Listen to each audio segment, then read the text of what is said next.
Atención a esta imagen. Es la votación de las Naciones Unidas en las que deciden si la esclavitud africana es el crimen de lesa humanidad más grave de la historia. Y si te estás fijando, verás que la mayoría de los países han votado que sí, pero hay 3 que votaron que no: Estados Unidos, Israel y Argentina. ¿Por qué lo hicieron? ¿Por qué los países de la Unión Europea se abstuvieron? Vamos a analizar esta y otras claves de una resolución que ha sido histórica. Lo cierto es que muy pocas veces vemos resoluciones de las Naciones Unidas que llegan a las noticias, o por lo menos a nuestros teléfonos móviles, y mucho menos que lleguen a las redes sociales, pero sin embargo en esta ocasión ha ocurrido, y eso da cuenta de lo histórica que ha sido esta noticia, y es que los países de las Naciones Unidas se han puesto de acuerdo para decidir que la esclavitud africana es el crimen de lesa humanidad que mayor impacto, que más grave es en la historia. Y esto tiene varias razones. Estamos hablando de una situación que ocurrió oficialmente durante más de 4 siglos, más de 400 años, y que además tuvo un impacto sobre 13 millones de personas, y que a día de hoy han configurado el mundo de tal manera que los países afectados por ello siguen siendo desarrollados muy por debajo de lo que deberían, y sin embargo los países que fueron beneficiados de todo ese sistema coinciden precisamente con los más desarrollados. ¿Casualidad? No lo creo. Y antes de analizar por qué Estados Unidos, Israel y Argentina votaron en contra, o los países de la Unión Europea se abstuvieron, vamos a ver quiénes impulsaron esto, quiénes han votado que sí, porque eso es realmente lo importante. Vamos a empezar por quien ha impulsado esto desde un primer momento, que es el país de Ghana, uno de los más afectados, de donde más personas esclavizadas africanas salieron desde el continente en dirección a América. Y tenemos a su presidente John Mahama, que fue el encargado de defender esta resolución en nombre de los diferentes países africanos. Los 55 de la Unión Africana se pusieron de acuerdo para apoyar esto, y además tuvieron el apoyo desde el inicio de varios países caribeños y países latinoamericanos como Colombia. Pues bien, entre todos ellos plantearon esta resolución, y fue el presidente de Ghana quien lo defendió delante en la Asamblea de las Naciones Unidas. Y es importante esta resolución porque tiene varios puntos que yo creo que es importante que les echemos un vistazo, aunque sea muy rápido. Lo primero es la idea de que es un crimen sin precedentes históricos. Es decir, es un régimen que ha organizado la forma política, económica y social y cultural del mundo hasta nuestros días. No se puede explicar, por ejemplo, las migraciones que se dan a día de hoy en el mundo sin hablar de la esclavitud africana. No se pueden entender las diferentes relaciones de poder entre los distintos países sin hablar de la esclavitud africana, del desarrollo económico de unos países y el menor desarrollo económico de otros, el saqueo de recursos que se ha dado del norte a sur, de occidente al resto de países. Históricamente nada de eso se explica sin este hecho. Yo creo que además también es importante ese apartado en el cual se habla de todas las leyes, de todos los argumentos que se utilizaron para justificar esto, desde las bulas papales hasta los diferentes códigos, como el Código Negro francés, que os recomiendo que le echéis un vistazo, que escuchéis el podcast África en un clic, en el cual hay un capítulo específico en el que hablan de ese tema de forma muy detallada, el podcast de Sani Ladan. Pero bien, yo creo que otro punto que también es importante es cuando se habla de que estos crímenes no prescriben. Es decir, su impacto, aunque ocurriera desde hace siglos, se nota en el día de hoy, en el desarrollo de unas comunidades y en el no desarrollo o en el menor desarrollo de otras comunidades. Pues bien, si eso prescribiera no se podría juzgar, y esto es lo que se quiere evitar a través de esa resolución, que se entienda que estos crímenes tienen impacto a día de hoy y que por lo tanto todavía se pueden juzgar. Y aquí hay un punto que es muy importante que ahora vamos a ver en las abstenciones y en los noes, que tiene que ver con el derecho a la reparación. Es decir, que todo ese saqueo colonial, toda esa esclavitud, todo ese extracción de cuerpos del continente africano para llevarlos a trabajar y que acabaran muriendo en América, al final tienen derecho a una reparación, porque se generó una riqueza, un progreso gracias a todo ese trabajo gratis, entre comillas, ese trabajo de esclavitud,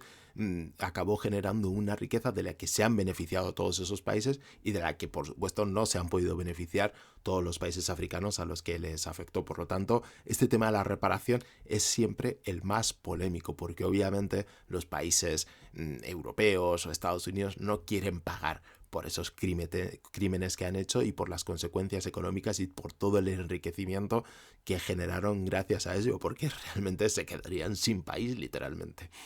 Otro punto, y yo creo que es importante, es que cómo se sometía a las mujeres y a las niñas, que yo creo que esto es importante, de todas esas violencia sexual, reproducción forzada, servidumbre doméstica y formas de explotación específicas por razón de género. Tener esta perspectiva es importante porque normalmente la imagen que se tiende a ver es de hombres negros esclavizados trabajando, ¿no?, de aquella manera, ¿no?, explotados como esclavos, como personas esclavizadas, pero sin embargo se suele dejar de lado un poco el papel de la mujer, incluso pasa a día de hoy en las guerras, ¿no?, cómo se utilizan a las mujeres como un arma de guerra, cómo se utilizan las violaciones y todo eso como un arma más de guerra. Y en este caso, a la hora de hablar de esclavitud, hay que hablar de ello.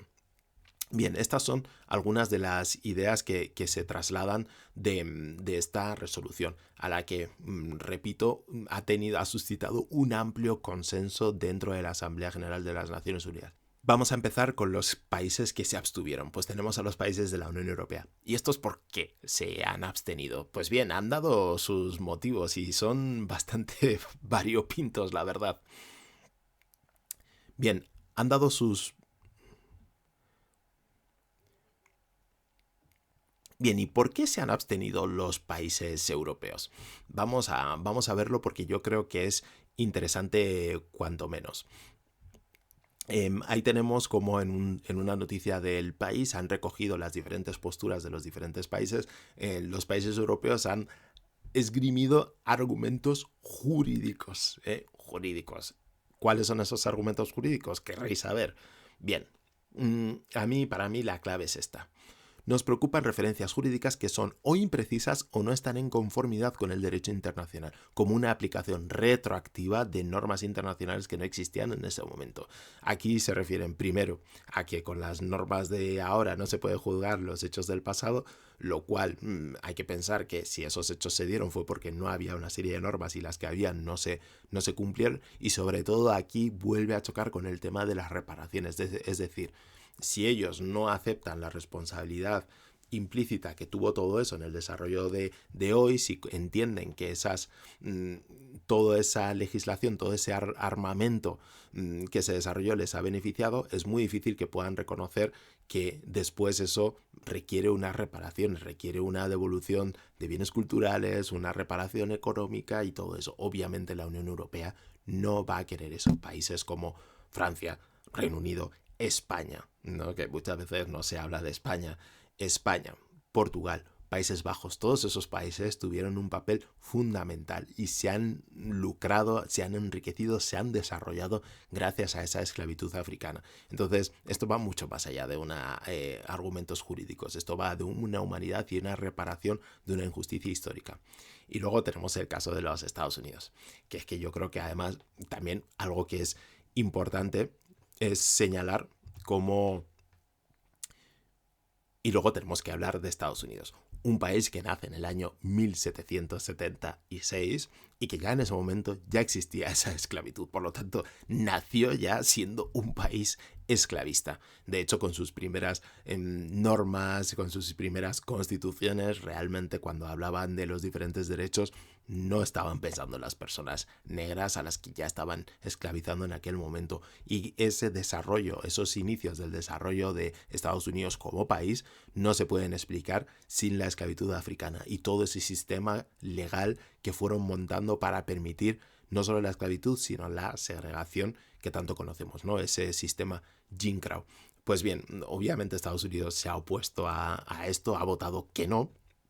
Y el argumento, ¿no?, que recoge el país y que me parece que es muy interesante es que dicen que lamentamos que de nuevo tengamos que recordar que este órgano se creó para promover la paz internacional y no para promover intereses y programas retorcidos o mezquinos, ni para crear vías internacionales ni nuevos mandatos costosos. Que esto, vamos, se puede leer con la voz de Donald Trump cabreado y realmente ese es el tono, ¿no? Un tono bastante beligerante. Estados Unidos piensa que la ONU, estas instituciones internacionales, pues tienen que ser su cortijo y en el momento en que van contra sus intereses, pues esta es la cara que sacan, que obviamente saben que si tuvieran que pagar la factura de la reparación, una conversación que está muy presente en colectivos antirracistas por los derechos civiles en Estados Unidos, si tuvieran que pagar la factura de la reparación, pues está claro que todo ese desarrollo económico de los Estados Unidos para ser esa gran potencia mundial realmente quedaría tiritando, ¿no? Si repararan todo el expolio económico, humano que han causado a lo largo de siglos. Y luego, por supuesto, tenemos los casos de... luego, por supuesto, tenemos los casos de Argentina y de...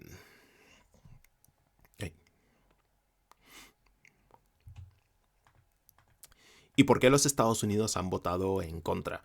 Bien, antes hay que hablar de un tema, y es que Estados Unidos como país nace en el año 1776, es decir, desde ya hace más de un siglo que ya existía la esclavitud, que ya se transportaban a personas desde el continente africano hasta América, hasta lo que se considera hoy Estados Unidos, para ser explotadas, para ser esclavizadas. Es un país que nació con la esclavitud, a lomos de la esclavitud, que construyó su primera riqueza, sus grandes riquezas iniciales, gracias a la esclavitud, al trabajo de miles y miles y miles de personas a las que no pagaban, a las que trataban en malas condiciones, a las que trataban de la peor forma posible. Todo eso, Estados Unidos se ha fundado sobre la esclavitud africana. Entonces, obviamente, este tono, ¿no?, en esa respuesta de lamentamos que de nuevo tengamos que recordar que este órgano se creó para promover la paz internacional y no para promover intereses y programas retorcidos o mezquinos, ni para crear vías internacionales ni nuevos mandatos costosos. Obviamente, este tipo de vías multilaterales y que confrontan sus estructuras no les van a gustar, ¿no? Y es normal que su voto haya sido que no. ¿Y qué hay de sus socios? ¿Qué hay de países como Argentina o Israel?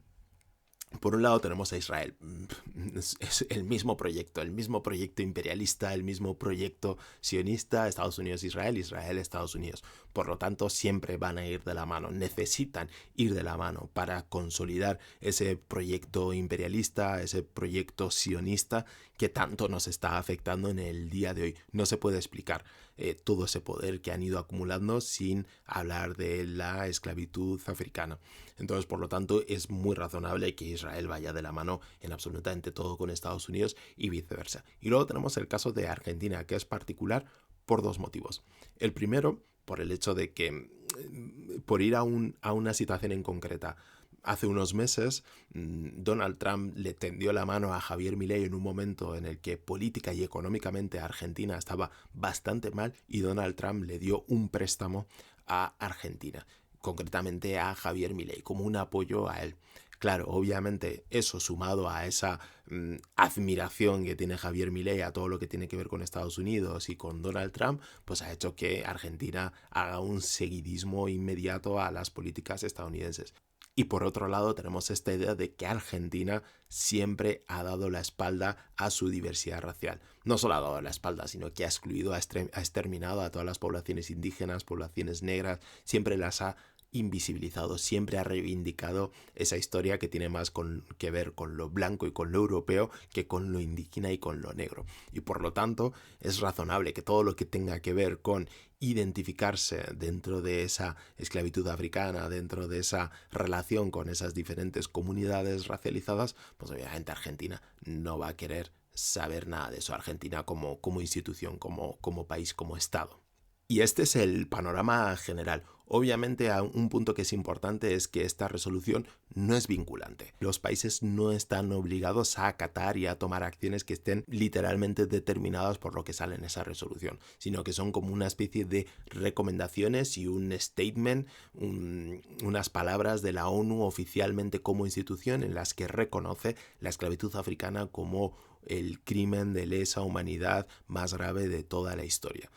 Y que esto está sustentado no porque alguien se haya levantado un día y haya decidido que esto es así, sino que está sustentado sobre una historia, sobre unos datos que dan pie a hacer esta afirmación, que vamos, que no es a la ligera. Yo creo que es un paso importante y que debería significar que diferentes países puedan seguir trabajando en proyectos relacionados con la memoria, con la reparación, en seguir reivindicando esas reparaciones que tan importantes son, en seguir pensando en qué ocurre con las diferentes deudas que se tienen de los países del sur con los países del norte y que muchas son derivadas de esa etapa de la esclavitud. Si no, pensamos en el caso de Haití, que tuvo que pagar a los esclavistas franceses después de su independencia. En fin, todo eso que sigue configurando el mundo de hoy viene y tiene muchas raíces en lo que sucedió con la esclavitud africana. En fin, que si os ha gustado, este ha sido el análisis. Suscribíos al canal, dadle a like y nos vemos en el siguiente vídeo. Chao, chao.